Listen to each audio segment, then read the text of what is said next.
They banished the sick, Apache elder. That night, 500 Comanches surrounded their village. This is the extraordinary story of how one act of cruelty and fear unleashed consequences that would forever change the understanding between two of the most powerful Native American nations in the Southwest. You're about to witness how the banishment of a dying Apache elder by his own people led to one of the most remarkable demonstrations of honor and humanity in the history of the American frontier. If this incredible tale of redemption, unity, and the power of compassion moves your heart, please hit that like button, subscribe to our channel, and ring the notification bell so you never miss our inspiring stories from the Old West. Now, let me take you back to the harsh winter of 1876 to a remote Apache settlement in the Chihuahuan Desert of New Mexico Territory, where fear would give way to wisdom in ways no one could have imagined. The winter wind howled across the desolate landscape of southern New Mexico Territory, carrying with it the bite of snow and the promise of another brutal night in the Chihuahuan Desert. It was December 18th, 1876, and the small Apache settlement of Red Canyon had been struggling to survive one of the harshest winters in memory. Food was scarce, fuel for fires was dwindling, and the bitter cold had already claimed the lives of 3 elderly members of the band. The settlement consisted of about 60 people, members of a Mescalero Apache band led by Chief Stonewolf, a man in his 50s whose weathered face bore the lines of countless hard decisions made in the service of his people's survival. The band had chosen this remote canyon as their winter camp because it offered some protection from the worst of the wind and provided access to a spring that rarely froze completely, even in the coldest weather. But despite the relative shelter offered by the canyon walls, life in the settlement was precarious. The Apache had been driven from their traditional hunting grounds by the U.S. Army and were struggling to adapt to a much smaller territory that couldn't support their traditional way of life. Game was scarce, and the few animals they managed to hunt had to be carefully rationed to last through the long winter months. It was in this atmosphere of desperation and fear that the crisis began. Among the members of Stonewolf's band was an elderly medicine man named Broken Wing, a man of 73 years who had served his people as a healer and spiritual guide for more than 5 decades. Broken Wing was deeply respected for his knowledge of traditional medicine, his wisdom in matters of tribal law and custom, and his ability to communicate with the spirit world that guided Apache life. But 3 days earlier, Broken Wing had begun showing symptoms of an illness that struck terror into the hearts of his people. He had developed a high fever, accompanied by a rash that appeared first on his face and then spread to his arms and chest. The symptoms were unmistakable to anyone who had lived through previous epidemics. Broken Wing was suffering from smallpox. Smallpox was perhaps the most feared disease on the frontier, a killer that had devastated Native American populations throughout the West. Entire tribes had been wiped out by the disease, which spread rapidly through communities and killed a high percentage of those it infected. The Apache had learned through bitter experience that when smallpox appeared in a camp, immediate action was necessary to prevent the complete destruction of the band. Chief Stonewolf found himself facing an impossible choice. Traditional Apache custom and practical necessity both demanded that infected individuals be isolated from the healthy population to prevent the spread of the disease. In most cases, this meant moving the sick person to a separate location outside the main camp, where they would either recover or die without endangering others. But Broken Wing was not just any member of the band. He was their primary medicine man, a repository of knowledge about healing practices, spiritual traditions, and tribal history that would be irreplaceable if lost. More than that, he was Stonewolf's own uncle, the brother of the chief's deceased mother, and a man who had helped raise Stonewolf from childhood. The decision became even more agonizing when Broken Wing himself, lucid despite his fever, spoke to the assembled council of elders about his condition. The old medicine man understood the implications of his illness as well as anyone, and he made a request that shocked and horrified his listeners. "My people," Broken Wing said in a voice weakened by fever, but still carrying the authority of his position. "I know what sickness has come upon me, and I know what it means for all of you. I have seen smallpox destroy entire bands, leaving nothing but empty camps and unmarked graves. I will not be the cause of such destruction among my own people." Stonewolf knelt beside his uncle's bedroll, his own voice thick with emotion. "Uncle, we will care for you. We will find a way to isolate you while still providing the medicine and attention you need to recover." Broken Wing shook his head weakly. "Nephew, you know as well as I do that there is no medicine for this sickness that comes from the white man's world. And you know that keeping me close to the camp, even in isolation, risks the lives of everyone here, especially the children and the elderly." The old medicine man paused, gathering strength for what he had to say next. "I ask you to follow the old ways, the ways our people have used for generations when faced with this choice. Send me away from the camp, far enough that the sickness cannot spread, and let me meet my death with the dignity of knowing that I have not brought destruction upon my people." The request sparked hours of heated debate among the tribal council. Some members argued that abandoning Broken Wing would be a betrayal of everything the Apache valued about caring for their elders and respecting their wisdom. Others insisted that practical necessity demanded immediate action to protect the survival of the entire band. Gray Fox, one of the younger war chiefs, spoke passionately against banishing the medicine man. "Brothers, Broken Wing has spent his entire life serving this people. He has healed our sick, guided our spirits, and preserved the wisdom of our ancestors. How can we abandon him now, when he needs our care the most?" But Tall Bear, an older warrior who had survived previous smallpox epidemics, argued just as forcefully for immediate isolation. "Gray Fox, I understand your feelings, but I have seen what this disease can do. In my youth, I watched it destroy the band of Chief Running Elk in 3 weeks. 60 people died because they waited too long to isolate the infected.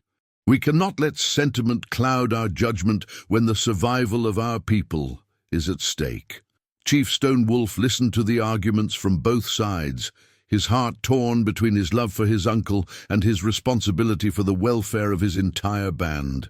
He understood that any decision he made would haunt him for the rest of his life, but he also understood that the luxury of inaction was not available to him. Finally, as dawn approached on the 4th day of Broken Wing's illness, Stonewolf made his decision. With tears in his eyes and anguish in his voice, he announced to the assembled council that Broken Wing would be taken to a cave system about 3 miles from the main camp, where he would be provided with water, food, and blankets, but where he would remain in complete isolation until he either recovered or died. "This is the hardest decision I have ever made," Stonewolf told his people as they prepared to carry out the banishment. "But I cannot risk the lives of 60 people, including our children and our future, for one man, even one as precious to me as my uncle." Broken Wing accepted the decision with the stoic dignity that had characterized his entire life. As the warriors prepared a travois to transport him to his place of exile, he asked to speak to the entire band one final time. "My people," he said, his voice barely above a whisper but somehow carrying to every ear in the gathering, "do not grieve for me or feel guilt about this decision. Chief Stonewolf has chosen correctly, following the wisdom of our ancestors and the necessity of our survival. I go to meet the spirits with pride in my heart, knowing that my people will continue to live and prosper."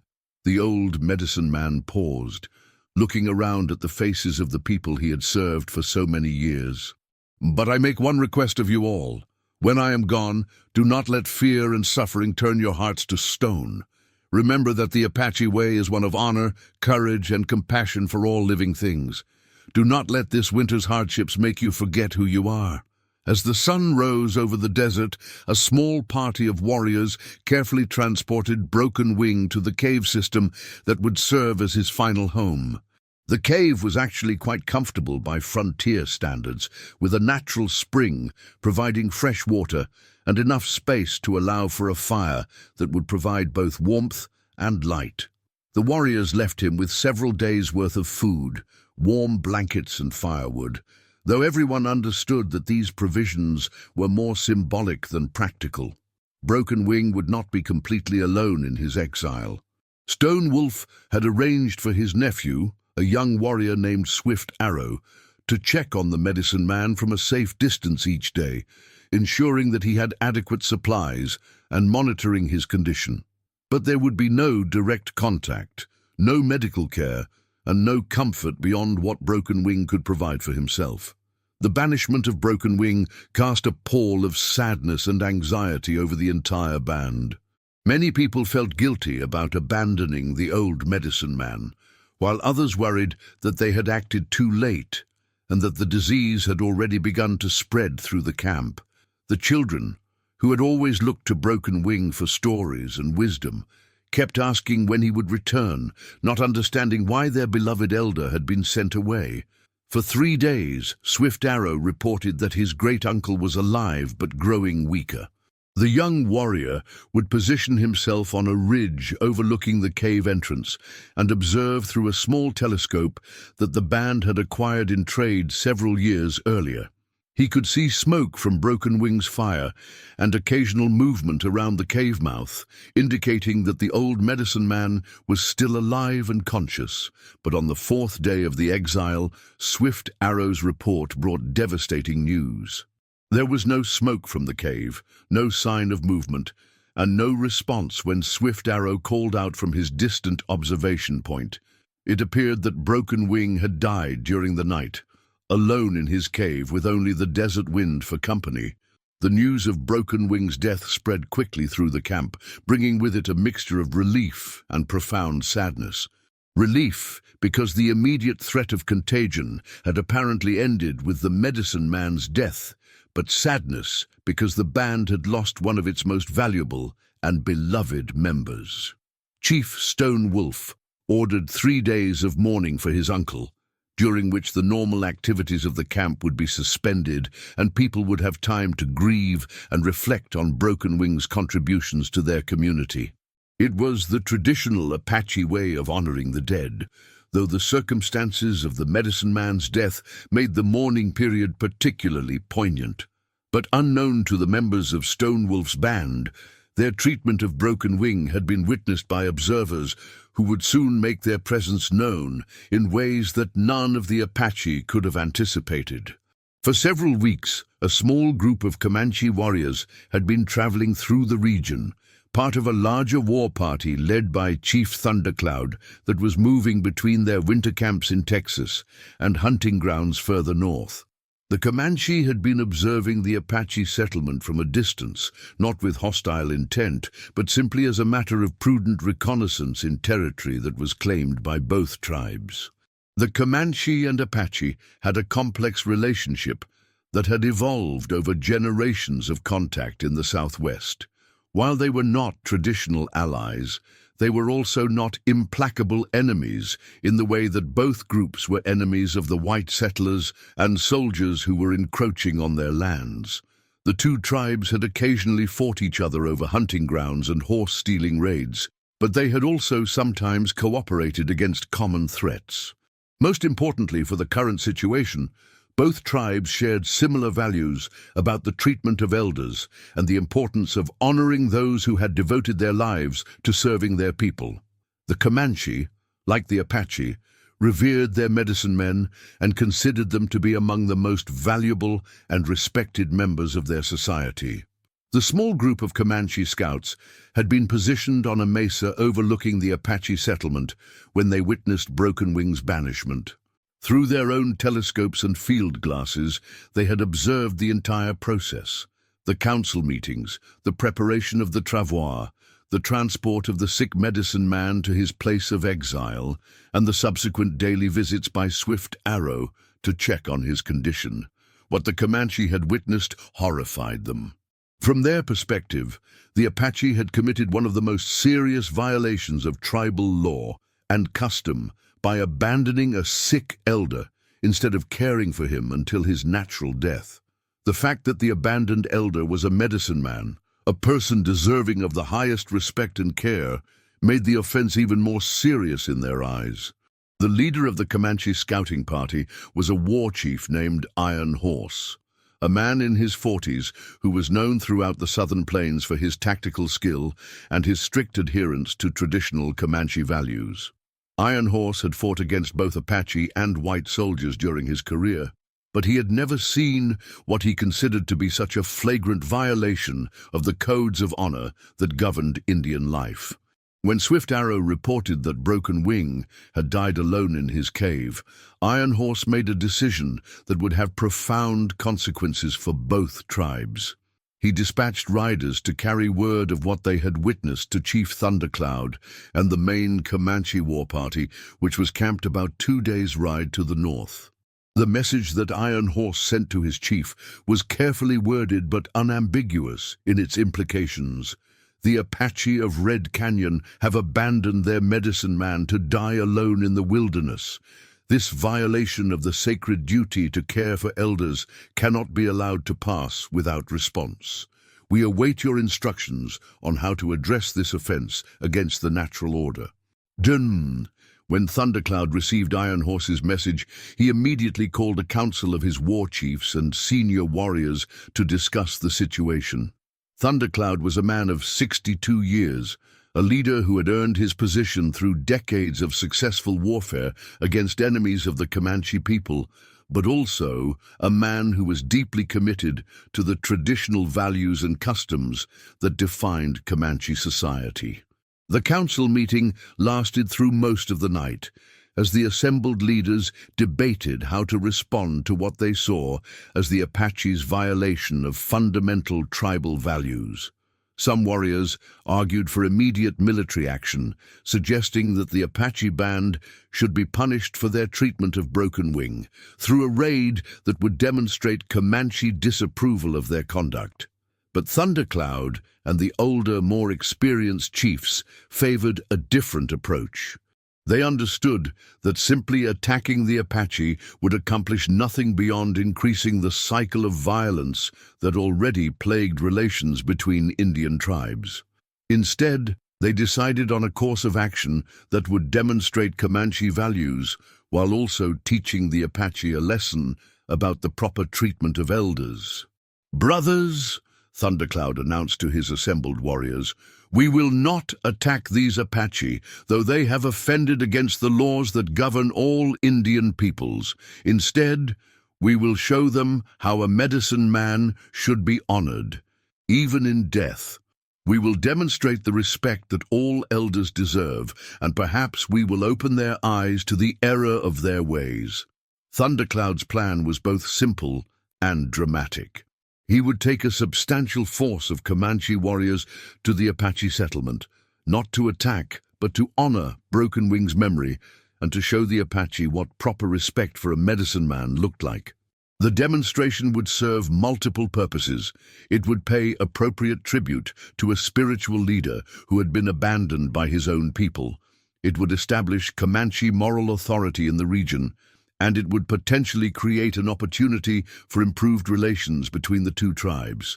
But Thundercloud also understood that approaching an Apache settlement with a large force of warriors was inherently dangerous, regardless of his peaceful intentions.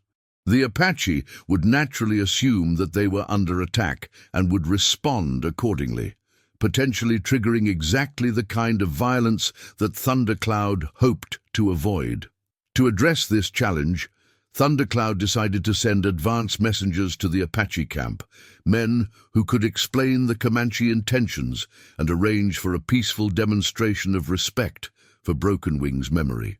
The messengers would be experienced negotiators who could communicate effectively with the Apache and who had the authority to speak for Thundercloud in making arrangements. The leader of the messenger party was a war chief named White Buffalo, a man in his 50s who was widely respected for his diplomatic skills and his knowledge of Apache customs and language. White Buffalo had participated in previous negotiations between Comanche and Apache bands, and he understood how to approach such discussions in ways that minimized the risk of misunderstanding or conflict. White Buffalo and 2 companion warriors reached the Apache settlement on the evening of December 24th, just as Stone Wolf's people were beginning their evening meal. The arrival of Comanche messengers created immediate tension in the camp as armed warriors took defensive positions and women gathered children into the protective shelter of the Wickiups. But White Buffalo's approach was carefully calculated to demonstrate peaceful intentions. The 3 Comanche warriors rode slowly into the camp, with their weapons clearly visible but not drawn, and White Buffalo called out greetings in the Apache language, identifying himself and requesting permission to speak with Chief Stone Wolf under the traditional rules of diplomatic immunity. "Chief Stone Wolf," White Buffalo announced in formal tones that carried clearly through the evening air, "I am White Buffalo of the Comanche Nation, speaking with the voice of Chief Thundercloud. I come in peace to discuss a matter of great importance to both our peoples."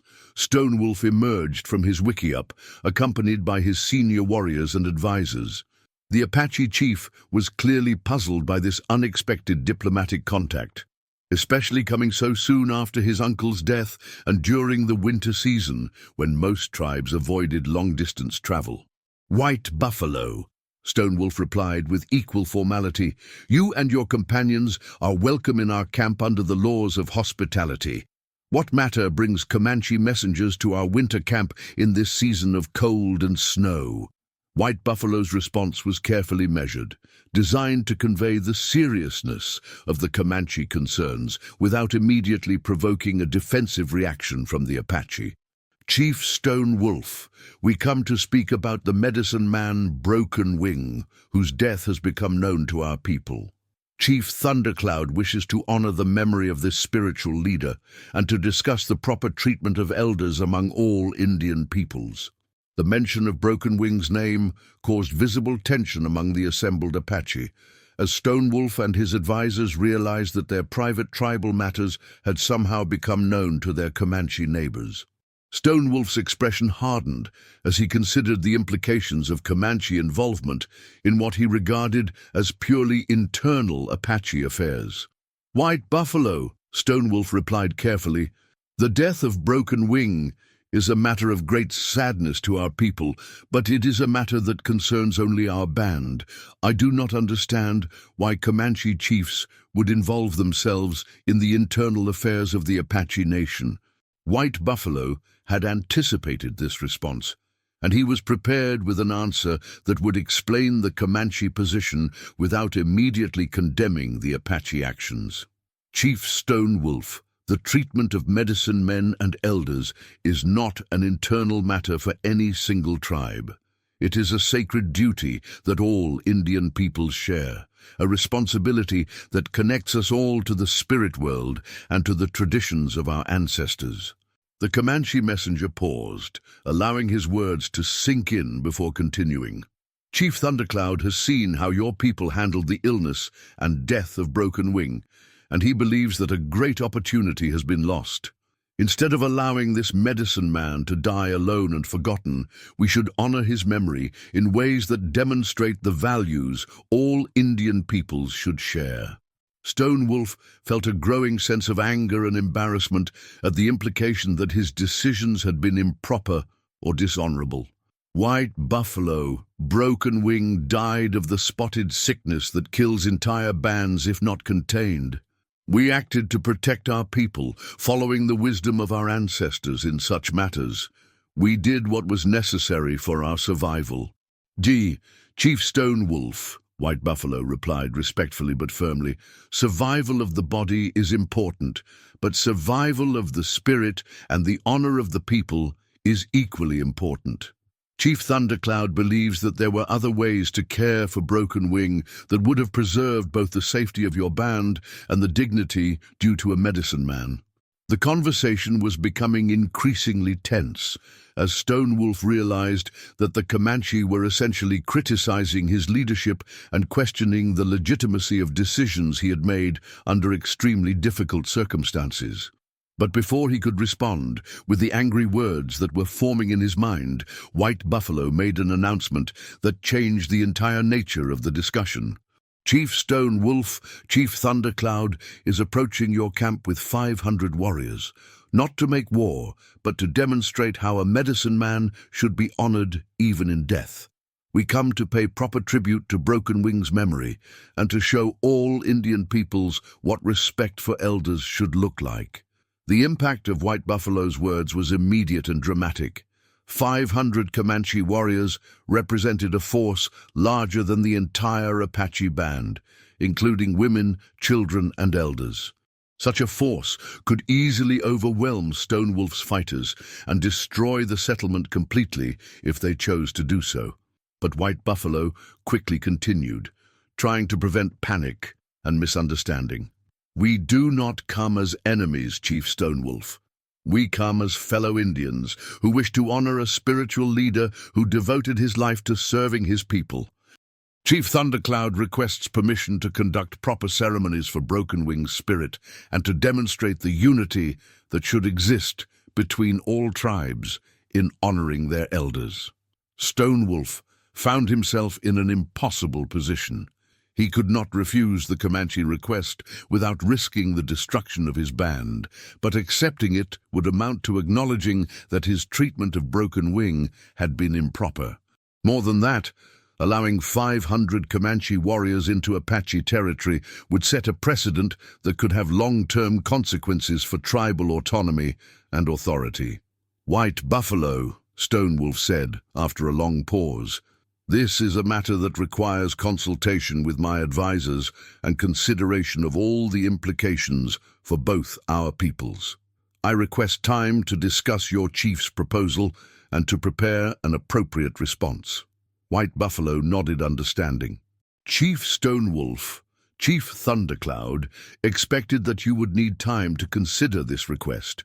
He and his warriors will camp at the entrance to your canyon tonight, far enough away to demonstrate peaceful intentions, but close enough to show the seriousness of our purpose. We will await your decision until morning. After the Comanche messengers had withdrawn to rejoin their approaching war party, Stone Wolf called an emergency council of all his senior warriors and advisors. The discussion that followed was one of the most intense and consequential in the band's recent history, as the Apache leaders struggled to understand the implications of the Comanche proposal and develop an appropriate response. Gray Fox, who had opposed Broken Wing's banishment from the beginning, was the first to speak. Chief, perhaps this is an opportunity to reconsider our actions. The Comanche are offering to honor our medicine man in ways that we failed to do. Maybe we should accept their gesture and learn from their example. But Tall Bear, who had strongly supported the decision to exile Broken Wing, argued against accepting what he saw as Comanche interference. Brothers, if we allow the Comanche to dictate how we should honor our own dead, we surrender our independence as a people. Today, they tell us how to conduct funeral ceremonies. Tomorrow they may tell us how to hunt, how to make war, how to raise our children. Other council members raised practical concerns about the safety of allowing 500 armed warriors into their territory, while still others worried about the spiritual implications of the entire situation. Some argued that Broken Wing's spirit might be offended by honors paid by traditional enemies of the Apache, while others suggested that the medicine man's spirit might actually welcome recognition from fellow Indians, regardless of their tribal affiliation. Chief Stone Wolf listened to all the arguments, weighing the various risks and benefits of each possible course of action. He understood that his decision would be remembered and judged for generations, potentially defining his legacy as a leader and affecting relations between Apache and Comanche bands throughout the Southwest. As dawn approached, Stone Wolf made his decision. Despite the risks involved, he would accept the Comanche offer to honor Broken Wing's memory.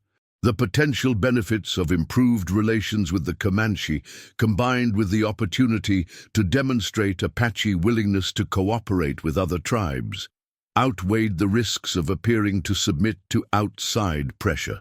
"White Buffalo," Stone Wolf announced. When the Comanche messenger returned at sunrise, Chief Stone Wolf accepts Chief Thundercloud's offer to honor the memory of Broken Wing. "We welcome the Comanche Nation as guests in our territory and look forward to participating in ceremonies that will pay proper tribute to our medicine man's spirit." White Buffalo's face showed obvious relief at Stone Wolf's decision. "Chief Stone Wolf, your wisdom in accepting this gesture will be remembered by both our peoples. Chief Thundercloud will be pleased to know that the Apache Nation shares the Comanche commitment to honoring elders and spiritual leaders." What followed was one of the most extraordinary scenes in the history of relations between Plains Indian tribes. As the morning sun climbed over the canyon walls, a massive procession of Comanche warriors began filing into the Apache settlement, their colorful clothing and decorated horses creating a spectacular display of Plains Indian culture and military power. Thundercloud himself led the procession, mounted on a magnificent black stallion and wearing the full regalia of a great chief. His war bonnet contained more than 50 eagle feathers, each one representing a significant victory or honor earned during his long career as a leader. Behind him rode his war chiefs and senior warriors, followed by hundreds of mounted fighters who represented the military strength of several Comanche bands. But this was clearly not a war party coming to attack the Apache settlement. The Comanche warriors came bearing gifts rather than weapons drawn for battle. They carried beautifully crafted items intended to honor Broken Wing's memory: elaborately decorated buffalo robes, silver and turquoise jewelry, carved wooden items, and sacred objects that held special spiritual significance. More remarkably, the Comanche had brought their own medicine men to conduct proper ceremonies for Broken Wing's spirit. These spiritual leaders carried sacred pipes, ceremonial drums, and other religious objects that would be used in rituals designed to honor the deceased Apache medicine man and ensure his peaceful transition to the spirit world. The arrival of 500 Comanche warriors in the small Apache Canyon created a scene of incredible visual impact. The narrow space was filled with horses, riders, and the colorful regalia of two distinct but related Native American cultures. Children peered out from behind their mothers' skirts at the impressive visitors, while Apache warriors stood ready to defend their families, but also clearly awed by the demonstration of Comanche military might. Thundercloud rode directly to Stone Wolf's wickiup, where the Apache chief waited with his own senior advisors and warriors. The two leaders greeted each other with the formal courtesy required by the diplomatic nature of the situation, though both were clearly aware of the unprecedented nature of what was happening. "Chief Stone Wolf," Thundercloud announced in a voice that carried to every corner of the canyon. "I am Thundercloud of the Comanche Nation, and I come to honor the memory of the medicine man Broken Wing, whose death has saddened all Indian peoples. Though he was not of our tribe, he was a spiritual leader who devoted his life to serving the welfare of his people, and such service deserves recognition from all who understand its value." Stone Wolf responded with equal formality, though his words carried an undertone of emotion that reflected the complex feelings stirred up by the Comanche gesture. "Chief Thundercloud, the Apache Nation welcomes the Comanche people to our territory and honors your desire to pay tribute to Broken Wing's memory. Your presence here demonstrates the unity that can exist between Indian peoples when we focus on our shared values rather than our differences." Thundercloud nodded acknowledgement of Stone Wolf's words, then made an announcement that surprised everyone present, Apache and Comanche alike. "Chief Stone Wolf, before we conduct the ceremonies to honor Broken Wing's spirit, I must tell you something that will change how both our peoples understand what happened during his final days." The Comanche chief paused, ensuring that he had everyone's complete attention before continuing. Broken Wing did not die alone in that cave, abandoned by his people and forgotten by the spirits. During his final night, he was visited by messengers from the spirit world, who came to guide him on his journey to the land of the ancestors. Thundercloud's words created a stir of amazement and confusion among both tribes, as people tried to understand what the Comanche chief was revealing. Stone Wolf stepped forward, his expression intense with hope and concern. "Chief Thundercloud, how do you know this? What messengers came to my uncle in his final hours?" Thundercloud smiled, and there was both sadness and profound respect in his expression. "Chief Stone Wolf, the messengers were my own scouts who had been watching your settlement and who witnessed Broken Wing's banishment. When they saw that the old medicine man was dying alone, they chose to honor him in the way that all elders deserve to be honored." The Comanche chief went on to explain that Iron Horse and his warriors had entered Broken Wing's cave during the medicine man's final night, not to interfere with his death, but to ensure that he did not face his transition to the spirit world in complete solitude. They had built up his fire, provided him with fresh water, and most importantly, they had performed the traditional death songs that would help guide his spirit to the afterlife.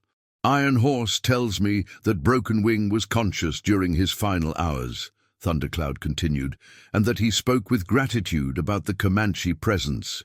He said that he had expected to die alone and forgotten, but that he was grateful to learn that the values of honoring elders extended beyond tribal boundaries." The revelation that Broken Wing had not died alone, and that he had been comforted in his final hours by traditional enemies who had chosen to honor him despite their lack of tribal connection, had a profound impact on everyone present. Many of the Apache began to weep openly, overwhelmed by the knowledge that their medicine man had received the respect and dignity they had been unable to provide. But Thundercloud was not finished with his revelations. "Chief Stone Wolf, there is more that you should know about Broken Wing's final words." He asked Iron Horse to carry a message to both the Apache and Comanche peoples, a message about the unity that should exist between all Indian tribes in these difficult times. Thundercloud pulled out a piece of paper on which Iron Horse had written down Broken Wing's final message, translating it from Apache into Comanche and then into the English that both chiefs could read. The Comanche leader read the message aloud, his voice carrying clearly through the canyon. "Tell my nephew Stone Wolf that he chose correctly in sending me away, for the survival of the people must always come before the comfort of individuals. But tell him also that survival means more than just avoiding death. It means preserving the values and traditions that make us who we are as Indian peoples." Thundercloud paused, then continued reading. "Tell the Comanche who have honored me in my death that they have demonstrated the unity that must exist between all tribes if we are to survive the challenges that face us. The white soldiers and settlers grow stronger every year, and only by working together can we preserve our ways of life for future generations." The message concluded with words that moved both tribes to profound reflection. "Let my death be not a source of division between Apache and Comanche, but a bridge that connects us in common cause. The spirits do not recognize tribal boundaries when judging the worth of human actions. They see only whether we have acted with honor, courage, and compassion toward all living things." The impact of Broken Wing's final message was immediate and transformative.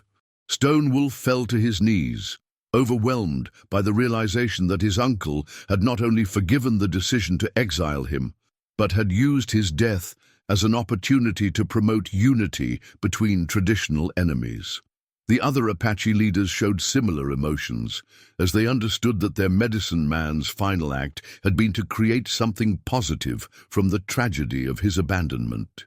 Thundercloud allowed time for the emotional impact of the message to be absorbed, then announced the beginning of the ceremonies that would properly honor Broken Wing's memory.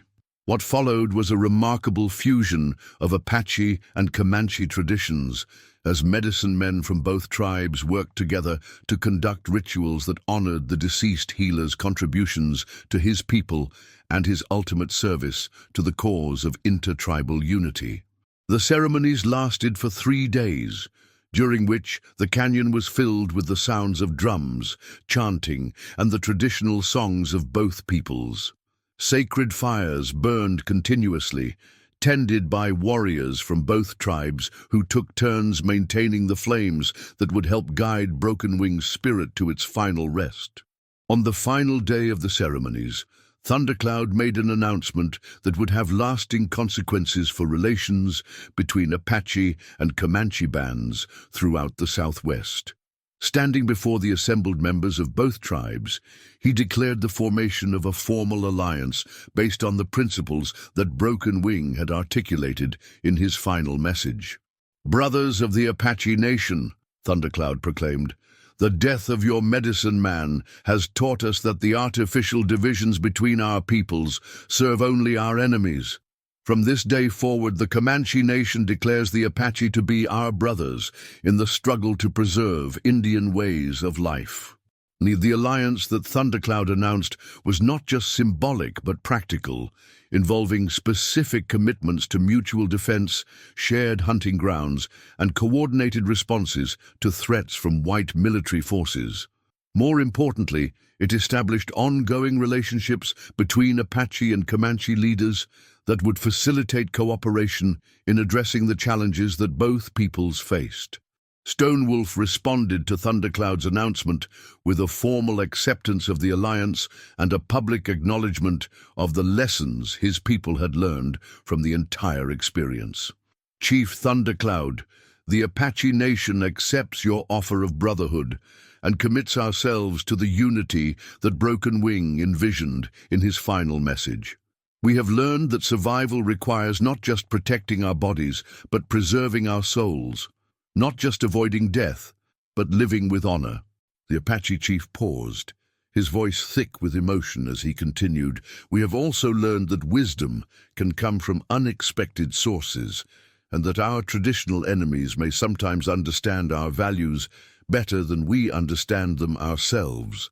The Comanche Nation has shown us what it means to honor elders and respect the contributions of spiritual leaders, even when they are not members of our own tribes." The transformation that occurred in the Apache settlement during those 3 days was remarkable to witness.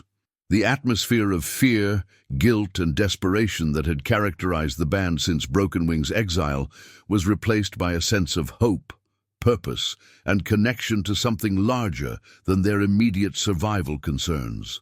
The alliance forged between the Apache and Comanche had immediate practical benefits for both peoples. The combined military strength of the two tribes made them a more formidable force against white military expeditions, while shared knowledge of hunting grounds and seasonal migration patterns improved the survival prospects for both groups. But perhaps more importantly, the alliance demonstrated that cooperation between Indian tribes was possible when they focused on shared values rather than historical grievances. The example set by the Apache-Comanche partnership inspired similar agreements between other tribal groups throughout the Southwest, creating a network of mutual support that strengthened Native American resistance to white encroachment. The story of Broken Wing's death and the remarkable response it generated spread throughout the Indian communities of the West, becoming a powerful symbol of the unity that was possible when people chose to honor shared humanity over tribal divisions. The Apache medicine man's final message, preserved and repeated in councils and gatherings across the region, became a rallying cry for cooperation between different Indian nations. Thundercloud and Stone Wolf maintained their alliance for the rest of their lives, with the two chiefs meeting regularly to coordinate their people's responses to changing circumstances in the Southwest. Their friendship, born from a shared commitment to honoring an Apache elder's memory, became a model for other tribal leaders who were seeking ways to unite their peoples against common threats. The cave where Broken Wing died became a sacred site for both Apache and Comanche peoples, visited by pilgrims who came to honor the medicine man's memory and to reflect on the lessons of his final sacrifice. A permanent shrine was established there, tended by volunteers from both tribes who maintained the sacred fires and conducted regular ceremonies to honor not just Broken Wing, but all elders who had devoted their lives to serving their people. As the years passed and the pressures on Native American communities continued to increase, the alliance between the Apache and Comanche proved to be one of the most durable and effective partnerships in the history of Indian resistance to white expansion. The unity that began with Broken Wing's death evolved into a sophisticated network of cooperation that included not just military coordination, but also cultural exchange, intermarriage between the tribes, and shared educational programs that preserved traditional knowledge for future generations. Stonewolf lived to see his nephew Swift Arrow become a respected leader in his own right, guided by the lessons learned during that terrible winter when fear had almost overcome compassion. Swift Arrow often spoke of his great-uncle's sacrifice and the Comanche response as the defining moment that had taught him the difference between mere survival and honorable survival. Thundercloud's legacy as a leader who had chosen honor over hatred was remembered throughout Comanche territory long after his death. His decision to honor an Apache elder rather than exploit Apache weakness became a standard by which other chiefs measured their own leadership, and his example inspired generations of Native American leaders who faced similar choices between revenge and reconciliation. The transformation of Red Canyon from a place of exile and death to a symbol of unity and hope represented one of the most remarkable spiritual journeys in Native American history. The same cave where Broken Wing had expected to die alone and forgotten became a destination for pilgrims seeking inspiration and guidance in their own struggles to preserve Indian values and traditions. Perhaps most significantly, the alliance between the Apache and Comanche demonstrated that the traditional enmities between Indian tribes were not as insurmountable as many people had believed. When faced with the larger threat of cultural extinction, tribal leaders proved capable of setting aside historical grievances in favor of cooperation based on shared values and common interests. The winter of 1876 to 1877 became known among both Apache and Comanche peoples as the Winter of Unity, remembered not for its harsh weather and desperate conditions, but for the moment when two tribes chose to honor an elder's wisdom rather than perpetuate the cycles of mistrust and division that had weakened all Indian peoples. Broken Wing's final message, preserved in the oral traditions of both tribes, continued to inspire Native American leaders throughout the difficult decades that followed. His vision of unity based on shared values rather than tribal identity provided a framework for cooperation that helped many Indian communities survive the challenges of reservation life and cultural assimilation policies. The story of the Apache elder who was banished by his own people only to be honored by traditional enemies became a powerful reminder that judgment and redemption could come from unexpected sources. It taught both tribes that true leadership sometimes required the courage to admit mistakes and the wisdom to learn from those who might initially appear to be adversaries. This incredible tale reminds us that even in our darkest moments, when fear drives us to make choices we later regret, redemption and unity are still possible. The story of Broken Wing shows us that honor can emerge from tragedy, that enemies can become brothers, and that the wisdom of elders transcends all boundaries.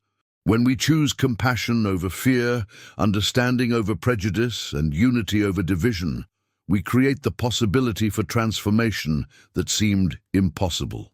If this story of unexpected honor and remarkable unity has moved your heart, please hit that like button. Subscribe to our channel for more inspiring tales from history, and share this story with someone who needs to remember that redemption can come from the most unexpected places.